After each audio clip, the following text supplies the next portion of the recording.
Hey guys, Sean, Kayak Angler Outdoors. This week's video is a video on my Fluke setup and Fluke rig, viewer request. So hang on and we'll get to it.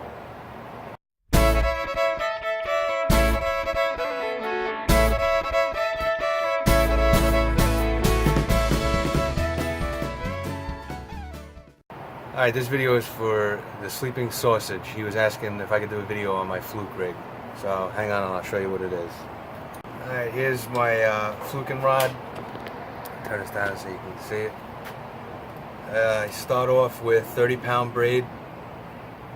I go from 30-pound braid to 25-pound monofilament. I connect the two with a uni-to-uni knot. When I tie that, the knot gets really gets small so I can fit through the guides. So when I reel it up and I cast it, the knot slips through the guides and no problem. So down at the bottom, I use a Spro bucktail, and I tie that with a uni-knot. I'm pretty partial to the uni-knot. I've been tying it for years. It always works. You can use whatever knot you feel comfortable with, but I use the uni-knot. So I bucktail, and then up from the bucktail, anywhere from 8 to 12, 14 inches sometimes, I'll do a dropper loop and I'll put it on a teaser. The bucktail I will tip with a piece of gulp, usually swimming mullet, white chartreuse, and a teaser, anything from gulp to squid to spearing to killies. Usually I try to find out what they're hitting and I'll try to get it. If not, then I'll just go with a piece of gulp. So that's what I use for my Fluke setup. As far as the fluke in itself, turn this down a little more so you can see it better. I see a lot of guys go out, we're out in the kayaks and they jig like this all day long. I start off like that. Start off jigging like this. If I'm not getting anything after a little while, I'll change it up. I'll start jigging like this. And if that doesn't work after a while, I'll do a mix of both. I'll start jigging like this, and then I'll stop and just do sporadic, and then go back to fast. It's all about finding out what the fish want.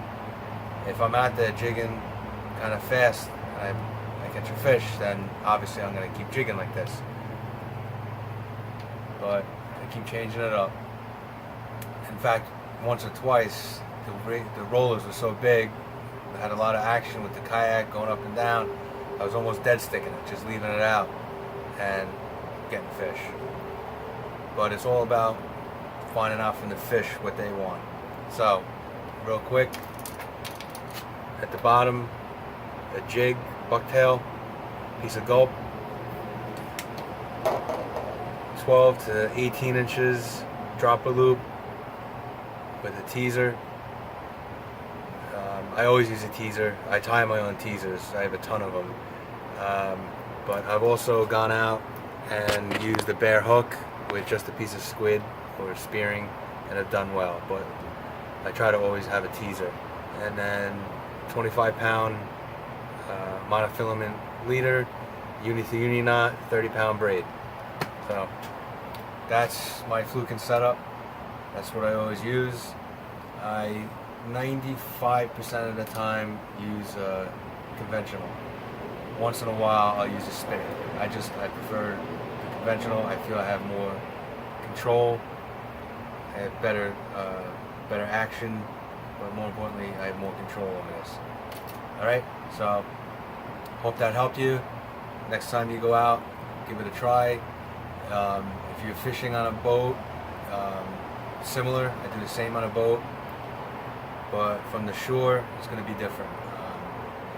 When I fluke off a boat or a kayak, all I'm doing really is just taking that jig, dropping it over the side, hitting the spool, hitting the reel in the free spool, wait for that jig to hit the bottom. Once it hits the bottom, I engage the reel and I go from there.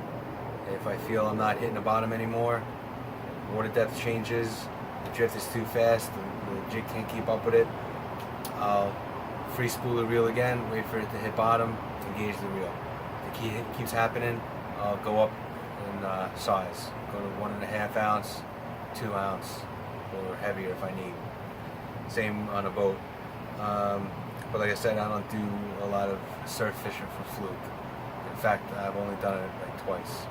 But hopefully this will help you. Got any questions, let me know. Put them in the comments below. You do it different. You got a different style you do, different setup, let me know. Put it in the comments below. Alright, that's it for now. So as always, cheers, tight lines, and see you on the water.